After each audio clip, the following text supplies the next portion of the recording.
1v1. 1v1. 1v1. 1v1. 1v1. 1v1. 1v1. 1v1. 1v1. I haven't heard of the playlist in years. It's a cursed game mode, you know. Many players have gone mad from the sheer amount of mental torture that mode creates. However, the prophecy reads that a young challenger will bring great knowledge to the masses and the game mode will rise from the darkness and be desirable once more. I was once a regular player. And not just a gold head swinging from a tower with a crow constantly pecking my face. It's a cursed game mode, you know. The prophecy reads that a young challenger will bring great knowledge to the masses and the game mode will rise from the darkness and be desirable once more.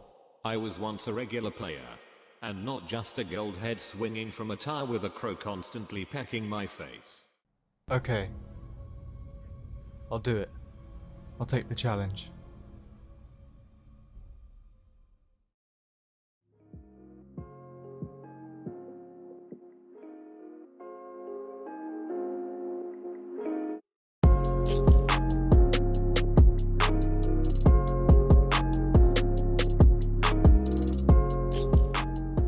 So you want to get better at 1v1. Coming from a Diamond 2 1v1 player, I'll tell you it's quite difficult. But with enough practice in the right areas and some good knowledge on certain playstyles, I'm sure we can get there together. Now the structure of this video will be me going through certain aspects of 1v1 that I think are most important and elaborating on those areas and trying to give some tips on how to improve your overall 1v1 game. Also, this video will be split up into 2 parts because I don't want to make the videos too long if I ramble on about certain aspects of the game. And also average view time is very important to me. So without further ado, let's jump in. The first aspect that I wanted to talk about is 50-50s. I'm sure that most of you are aware 50-50s can be very triggering at times, especially if you find yourself losing the majority of them. And in 1v1, a 50-50 could be the difference between scoring or conceding a goal.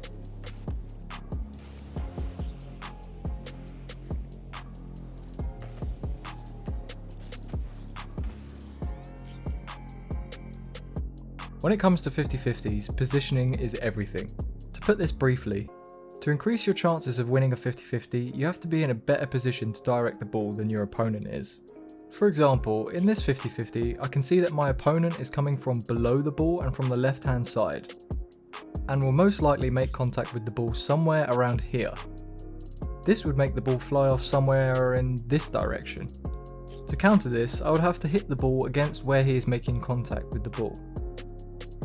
This is quite hard to explain, but seeing as my opponent has hit the ball first and the way he's made contact, I've chosen the best place to hit the ball to ensure that once the ball bounces off of him, that my touch on the ball will send it the way I want it to go. This is purely based off my timing and positioning of where I chose to make contact with the ball. Confusing? Good. Let's look at another one.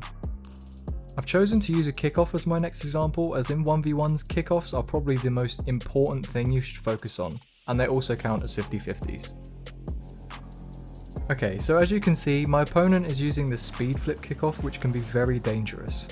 But all I need to do in this instance is to hit the ball as central as possible. When it comes to kickoffs, hitting the ball dead central is the best way to get a good 50-50 on the ball.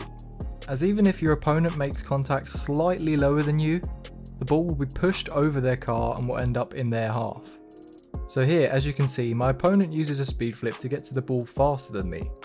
But because he is making contact with the ball so much lower than I am, I can push the ball over his car because the ball will pop up and into mine. That is actually the most explaining I've ever had to do for one aspect of Rocket League.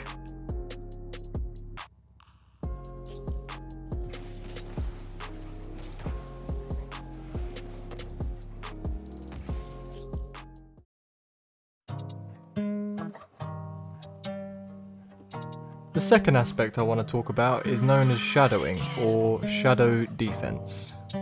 Shadowing is basically when you're mirroring your opponent on defense so that you're in the best place to retain possession of the ball.